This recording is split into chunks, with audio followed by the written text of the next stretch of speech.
Olá, gente, boa noite. Eu me chamo Esté, eu sou do segundo período de fisioterapia e nós vamos apresentar sobre asma e DPOC, que são problemas respiratórios.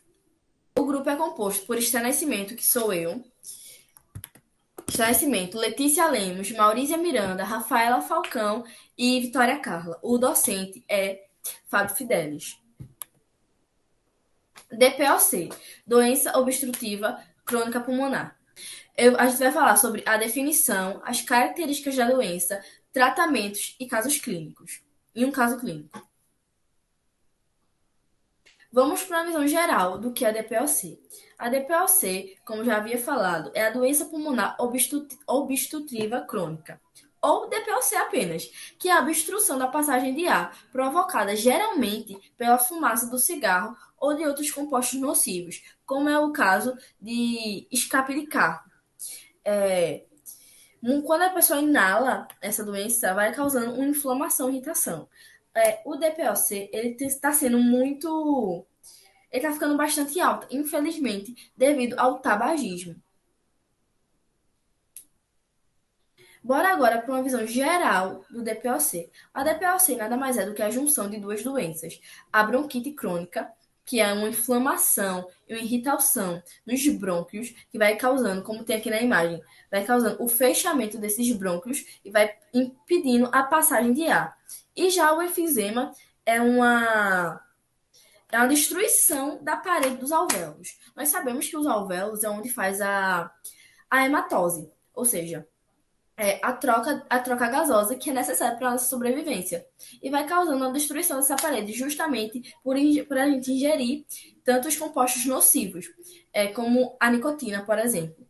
É, uns dos sintomas são a tosse, o pigarro, a falta de ar, o catarro em excesso, justamente por causa disso. A enfisema ela faz isso. Como não consegue ter, vai juntando, juntando, juntando, e acaba que a pessoa tosse e já vem o catarro.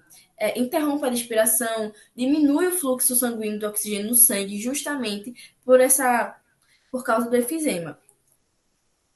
No geral, minha gente, então, no geral, a DPOC é uma doença que impossibilita a passagem de ar para o pulmão, dificultando a respiração, causando tosse em excesso e bastante cansaço. Ela é a junção de duas doenças: a, a bronquite crônica obstrutiva e o efizema pulmonar. Boa noite, meu nome é Maurícia e a DPOC ela tem como tratamento parar de fumar, o uso de remédios, é, cirurgia pulmonar, tem também como tratamento fisioterapia respiratória, oxigenoterapia e o transplante de pulmão. No nosso caso clínico, nós falamos de um senhor de 65 anos que ele tem um histórico de dispneia, que ele tem falta de energia e fraqueza muscular. Gente, só ressaltando aqui. Tu pode voltar, por favor, Rafa? Sobre os tratamentos da DPOC. O parar de fumar é essencial porque já é uma prevenção da doença. Vocês sabem que ela causa justamente isso. Então, parar de fumar. Remédios são paliativos. A fisioterapia, ela tem um papel fundamental quando a pessoa já está doente. Aqui a gente pode ver um pulmão saudável e um pulmão com DPOC. Vocês vejam que a amplitude de ar dele é bastante diminuída devido à doença. Então, a fisioterapia ela vai ajudar a melhorar justamente essa musculatura, a dar mais espaço, a dar mais expectativa e melhora de vida para o paciente, se for um paciente no caso de transplante ou cirurgia. Então, a fisioterapia ela tem um papel fundamental no tratamento da DPOC. Asma, os meninos agora vão falar sobre asma. Elas vão falar sobre a definição, as características da doença, tratamentos e fazer uma correlação entre a DPOC e a asma. Boa noite, me chamo Vitória e agora eu vou falar para vocês sobre a definição de asma, certo? A doença respiratória crônica, certo? A asma é uma doença respiratória crônica que ela acaba não tendo cura e pode ser passada hereditariamente ou não. Não é porque alguém da tua família carrega uma carga genética de asma ou algum histórico de doença pulmonar que você pode chegar a ter.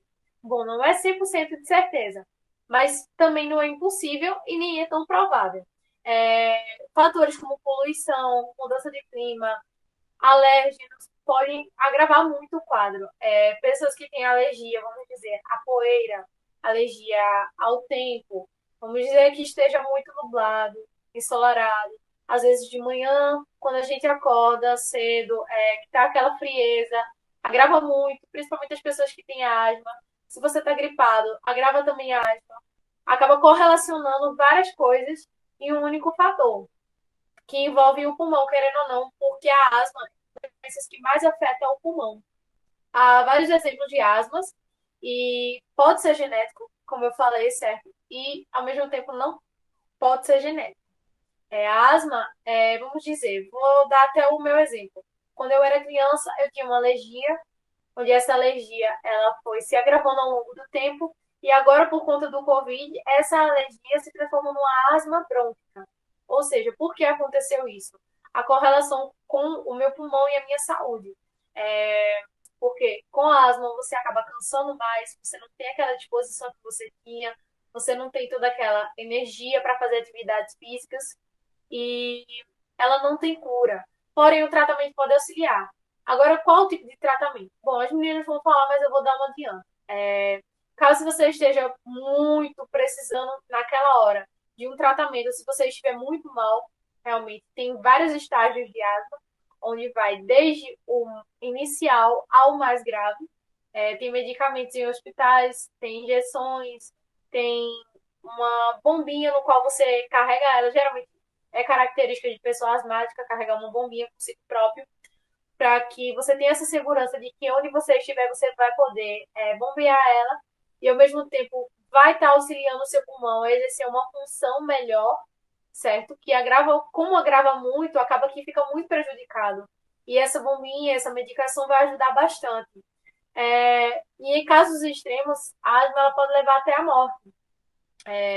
Agora, na pandemia do Covid, a gente pode ver que várias das pessoas que morreram foram também por dificuldade respiratória. E cada vez agrava mais. Porque às vezes você pode nem ter um problema respiratório, mas aquela doença, ela vai te agravando, vai piorando, e isso faz com que você tenha um quadro mais instável. Ou seja, você pode estar bem e uma hora você pode estar mal. A gente nunca sabe. Por isso que é sempre bom ter cuidado, principalmente para as pessoas asmáticas, sair com medicação e procurar sempre se exercitar, procurar exercícios físicos, mas também na base e no seu limite, tá certo? Agora as meninas vão falar mais sobre características e espero que essa definição tenha feito vocês compreender um pouco. Boa noite, gente. Me chamo Letícia Lemos e vou falar um pouquinho das características da asma. Então, a asma, ela é caracterizada como uma doença vias respiratórias que causam obstrução ou redução da respiração. Ou seja, tem bastante dificuldade de respirar, chiado e aperto no peito, respiração curta e rápida. Os sintomas pioram mais à noite e nas primeiras horas da manhã, ou seja, é no tempo frio. A frieza é o que? É mais à noite e logo cedo da manhã. E como a asma, ela atua no organismo, ela atua durante a crise da asma, os brônquios se inflamam e reduzem a passagem de ar, causando sintomas como eu falei aí em cima, que é a falta de ar, chiado e aperto no coração. Ou seja, o principal motivo para ter dificuldade de respirar é a exposição a agentes irritantes. Me chamo Rafaela e eu vou falar sobre o tratamento e diagnóstico da asma. O diagnóstico da asma é feito sobre base na análise dos sintomas do paciente. Como foi dito, um dos sintomas mais frequentes é a tosse seca, o chiado no peito, a dificuldade para respirar e a respiração rápida e curta. O diagnóstico da asma é feito através de uma avaliação médica, mas também é confirmado por exame físico para testar a função do seu pulmão. O objetivo do tratamento é melhorar a qualidade de vida da pessoa por meio do controle dos sintomas e melhorar a função do pulmão. O tratamento medicamentoso é realizado junto com medidas educativas e de controle dos fatores que podem provocar a crise asmática. Como a Vitória falou, a higiene do ambiente do indivíduo, onde ele vive, vacinas, medicamentos como a bombinha também, é bem importante no tratamento dessa doença.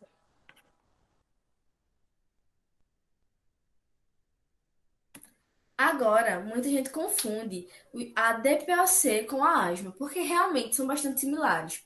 É, os sintomas são os mesmos, só que a origem é diferente. Tá aí a diferença. A asma, ela acontece por uma disfunção do próprio organismo. Já a DPOC, ela é adquirida. Eu trouxe aqui um esquema bem prático e bem simples para vocês, só para vocês conseguirem ter essa noção de diferenciação. Então, a DPOC, ela não apresenta nenhum histórico familiar. Você próprio consegue adquirir essa doença. Já a asma, como a Vitória falou, tem uma grande porcentagem familiar presente aí. Ou seja, os seus genes vão carregar essas características para você desenvolver a asma. E também a DPOC, ela é acarretada pelo tabagismo, pela fumaça, exposição sempre à fumaça. Já a asma, não. Você não precisa fumar para adquirir ela. E essas são as principais diferenças entre a DPOC e a asma.